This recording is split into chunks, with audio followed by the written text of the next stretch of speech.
తిరుమలలో డిక్లరేషన్ ఇచ్చింది. అమ్మాయి మైనర్ కాబట్టి ఫాదర్గా తను కూడా డిక్లరేషన్లో సంతకం పెట్టాడు. అంటే క్లియర్గా తనేమో క్రిస్టియన్ పెళ్లి చేసుకున్నాడు, క్రిస్టియన్ ఫ్యామిలీలో ఉన్నాడు, తను కూడా బ్యాప్టిజం తీసుకున్నాడు. మళ్ళీ ఒక పక్కేమో తను సనాతన ధర్మానికి ఛాంపియన్ లాగా మాట్లాడాడు. దానివల్ల అతని మీద విమర్శలు వచ్చాయి. అంటే ఇతను సనాతన ధర్మం ఉన్నప్పుడు మరి నువ్వెందుకు క్రిస్టియన్ పెళ్లి చేసుకున్నావు అన్న విమర్శలు వచ్చాయి. సో నువ్వు ఎలాగా కాపాడుతావని. ఇప్పుడు ఫర్ ఎగ్జాంపుల్ ఇదే చంద్రబాబు ఆయన ఊరు మన కరుణాకర్ రెడ్డి, భూమన కరుణాకర్ రెడ్డి కూతురికి క్రిస్టియన్ మ్యారేజ్ చేశాడని ఒక దుష్ప్రచారాన్ని మొదలుపెట్టి ఆయన తగడని చెప్పారు. అట్లాగే వైవి సుబ్బారెడ్డి భార్య బైబిల్ పట్టుకుంటున్నాము. మరి పవన్ కళ్యాణ్కి ఏమి హక్కు ఉంటుంది? ఆయన ఇంకా వాళ్ళన్న కూతురు ఈయనైతే పెళ్ళే చేసుకున్నాడు కదా మరి. సో కరుణాకర్ రెడ్డి కూడా మీ బాలకృష్ణ కూడా వచ్చాడు మా కూతురు పెళ్ళికి, ఆయన అడుగు నేను క్రిస్టియన్ చేశానా అని కూడా ఆయన రిటార్డ్ ఇచ్చాడు. అంటే వీళ్ళు ఇలాగా జగన్ క్రిస్టియన్ కాబట్టి అక్కడ ఎవరున్న క్రిస్టియన్కి ఏదో ఒక లింక్ పెట్టేసి చేశారు. మరి పవన్ కళ్యాణ్ దాన్ని ఎలా సపోర్ట్ చేసుకుంటాడు అనేది ఇక్కడ ప్రాబ్లం. ఇక్కడ ఏంటంటే ప్రతిదీ రాజకీయం అయిపోయి వ్యక్తిగతము, మతము, అన్ని విషయాల్ని రాజకీయాలకు వాడుకోవడం అనేది దేశంలోనే అన్ని పార్టీలు చేస్తున్నాయి. ఇంకా ఆంధ్రప్రదేశ్లో చెప్పాల్సిన అవసరం లేదు. జగన్ చేస్తాడు, చంద్రబాబు చేస్తాడు, పవన్ కళ్యాణ్ వీళ్ళిద్దరికంటే ఎక్కువ చేస్తాడు. అలాగా పవన్ కళ్యాణ్ ఈ లడ్డు అంశాన్ని చంద్రబాబుకి ఇబ్బందికరంగా మారే పరిస్థితిలో నుంచి తను దాన్ని డైవర్ట్ చేశాడు. సో ఒక రకంగా నేను అందుకనే కట్టప్ప అని కూడా మొన్న అన్నాను. ఎందుకన్నానంటే చంద్రబాబుని కాపాడడమే పవన్ కళ్యాణ్ ఈ 10 ఏళ్ళుగా చేస్తున్నాడు. చంద్రబాబు అధికారంలో ఉన్నప్పుడు చంద్రబాబుని కాపాడడం కోసమే జగన్ ఎక్కడ ఉద్యమాలకు సంబంధించి లేకపోతే యాక్టివిటీకి సంబంధించి అనౌన్స్ చేసినా అక్కడికి వెళ్ళిపోయే ముందుగానే దాన్ని డైవర్ట్ చేయడానికి వెళ్ళిపోయేవాడు తను. సో తర్వాత జగన్ అధికారంలో ఉన్నప్పుడు కూడా తను జగన్కి వ్యతిరేకంగా అనేక చోట్ల ఇదే పనులు చేశాడు. అంటే అతని జర్నీ చూసుకున్నప్పుడు ఒకవైపు ఏమో సెక్యులర్ లేదా లెఫ్ట్ దీని నుంచి కనబడుతుంది అతని జర్నీ. ఎందుకంటే బిగినింగ్లో మాస్టర్జీతో తిరిగేవాడు. మాస్టర్జీ అంటే దళిత గద్దర్ అని చెప్పుకోవచ్చు. సో ఆయనతో ఎక్కువగా తిరిగేవాడు, గద్దర్తో అసోసియేట్ అయ్యేవాడు. తర్వాత సమాజం గురించి మాట్లాడేవాడు. వాళ్ళ అన్న పార్టీ పెట్టినప్పుడు కూడా నాలాంటి చాలామందిని ఆయన కలిశాడు. నేను కూడా అప్పట్లో 2 సార్లు, నేను చంద్రశేఖర్ అని మానవ హక్కుల కార్యకర్త, ఆయన లాయరు, చుండూరు లాయరు, ఇలాగా మాలాంటి చాలామందిని ఆయన దళిత, కమ్యూనిస్టు, ఈ బ్యాక్గ్రౌండ్ ఉన్న బహుజన నాయకులు వీళ్ళందరినీ ఆయన కలిశాడు పవన్ కళ్యాణ్. సో ఆ తర్వాత కూడా చెగువెరని తన ఆదర్శ నాయకుడిగా చెప్పుకున్నాడు.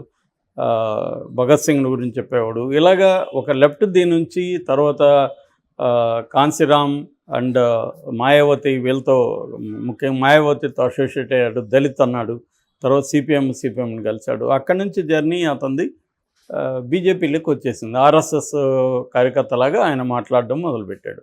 సో ఇది అంటే పవన్ కళ్యాణ్కి ఇవాళ రాజకీయ నాయకులు కరెక్ట్గా పవన్ కళ్యాణ్ కూడా సూట్ అవుతాడు. ముందు నుంచి నాలాంటి వాళ్ళు చాలామంది చెప్తున్నాం, ఆయన మాట్లాడేది మనం చూడకూడదు. ఎవరు మాట్లాడుతున్నారు, ఏం మాట్లాడుతున్నారు అనేది ఇంపార్టెంట్ కాదు, ఏమి చేస్తున్నారు అనేది ఇంపార్టెంట్. నీకు యాక్ట్లో దొరికిపోతారు, మాటల్లో ఏదైనా మాయ చేయొచ్చు, కానీ యాక్ట్లో నువ్వు చేసే పనిలో ప్రతి ఒక్కరూ దొరికిపోతారు. నువ్వేం చేస్తున్నావు అనేది ఇంపార్టెంట్, ఏం మాట్లాడుతున్నావు అనేది. అట్లా ఆయన ఏమేమి మాట్లాడినా ఆయనకి పదవి కావాలి, పవర్ కావాలి, తను దానికోసం ఎవరితోనైనా గెలుస్తాడు అనేది పవన్ కళ్యాణ్ జర్నీ చూస్తే మనకు అర్థమవుతుంది. ఇది పవన్ కళ్యాణ్ ఒకడే కదా, అందరి రాజకీయ నాయకులు ఇదే చేస్తున్నారు. ఎవరికి తేడా లేదు. ఇవాళ ఏంటంటే ఎవరికి పార్టీ అజెండా లేదు, లేకపోతే ఐడియాలజీ అనేది ఏమీ లేదు. అందరికీ పవరే గోలు. ఈ పవర్ కోసం ఏమైనా చేయడానికి వీళ్ళు రెడీగా ఉన్నారు. లాని బ్రేక్ చేస్తారు, మోరల్స్ని బ్రేక్ చేస్తారు.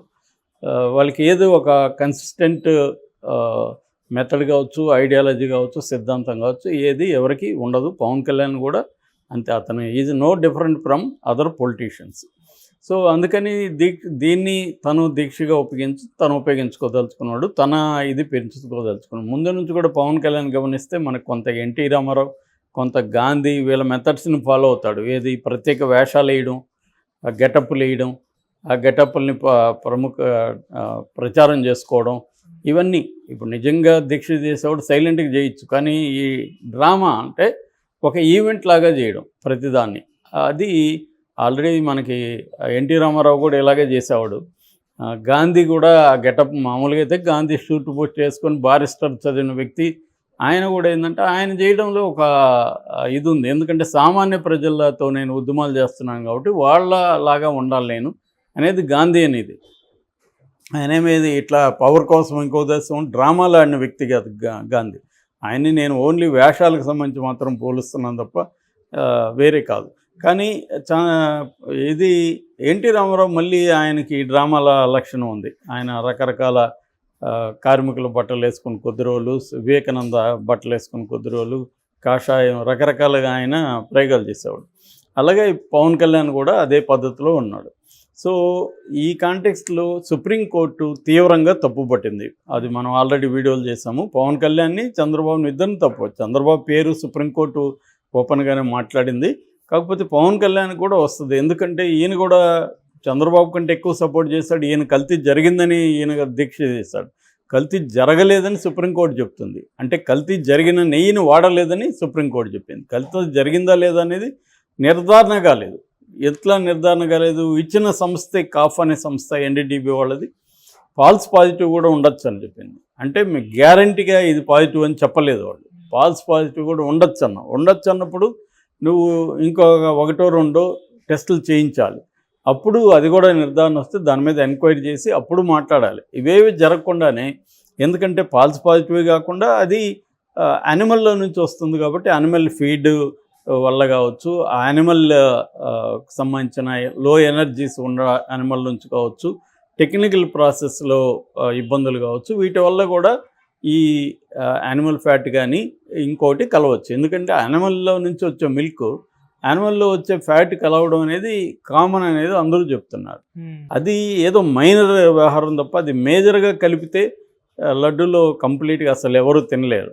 కాబట్టి ఇవన్నీ తేలకముందే వీళ్ళిద్దరూ చంద్రబాబు చెప్పాడు, పవన్ కళ్యాణ్ దాన్ని నెక్స్ట్ స్టెప్కి తీసుకెళ్ళి దీన్ని నాన్ హిందూగా మార్చేశాడు. దీన్ని చంద్రబాబు ఏమో దాన్ని రాజకీయంగా జగన్కు వ్యతిరేకంగా సెన్సేషన్ చేసి తన పరిపాలనకు సంబంధించి కావచ్చు, స్టేట్లో ఉండే తన పరిపాలనకు సంబంధించిన ఫెయిల్యూర్ కావచ్చు, వీటి మీద దృష్టి మరల్చడానికి చంద్రబాబు చేశాడు. ఇది అందరూ డైవర్షన్ పాలిటిక్స్ అనేవి, జగన్ కూడా 5 ఏళ్ల పాటు డైవర్షన్ పాలిటిక్స్లో బ్రహ్మాండంగా సక్సెస్ అయ్యాడు.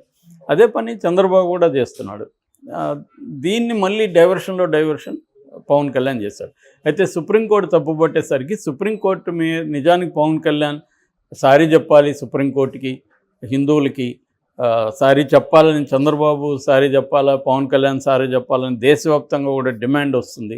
అది వదిలేసి తను మళ్ళీ ఒక యూటర్న్ తీసుకొని గత 5 ఏళ్లలో జరిగిన అనేక తప్పులకి ఇతను ప్రాయశ్చిత్తం చేస్తున్నా.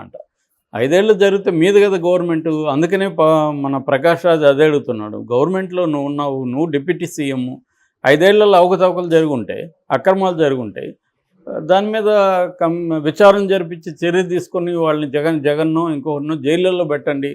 అది చేయకుండా నువ్వు ఈ డ్రామాలు ఏంటి, ఈ అవతారాలు ఏంటి అని ప్రకాష్ రాజ్ కూడా అన్నాడు. ఆయన కరెక్ట్గానే అడిగాడు. ఎందుకంటే ఈ డ్రామాలు అవతారాలు కాదు ప్రజలకు కావాల్సింది, పని కావాలి. ప్రజల సమస్యలు బోల్డ్ ఉన్నాయి.